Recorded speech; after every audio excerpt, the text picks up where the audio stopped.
પેલા 6 વાગે આવી જતી, પછી 8 વાગે આવતી, ને આજ જો 10 વાગ્યા છે હજી નો આવી. આવી જશે, કઈક અટવાઈ ગયા હશે એટલે મોડું થઈ ગયું હોય. તું છે ને એની સાઈડ નો લેતી, આજ તો આવવા દે એટલી જ વાર છે. હજી મોડું આવું તું ને, બહુ વહેલી આવી ગઈ. 12-1 વાગે અવાય.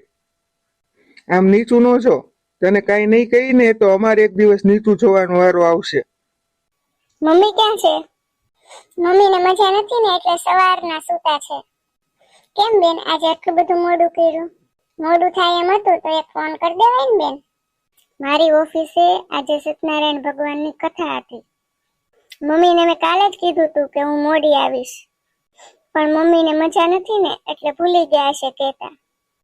ઠીક છે, તમારા ભાઈને ખબર નહોતી.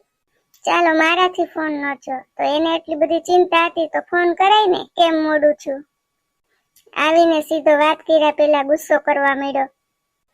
એ તમારો ભાઈ છે અને દુનિયાનો કોઈ પણ ભાઈ હોય ને એની બેન સમયસર ઘરે ન આવે ને એટલે ચિંતા તો થાય જ, અને ચિંતામાં ગુસ્સો નીકળી જાય. હું એને સમજાવી દઈશ. ચાલો, તમે જમી લો. બેન રાતે મૂડી આવે ને તો ભાઈને ચિંતા તો થાય જ, પણ સમજ્યા વગર કરેલો ગુસ્સો ક્યારેક સંબંધ બગાડી નાખે છે. એ ધ્યાન રાખજો.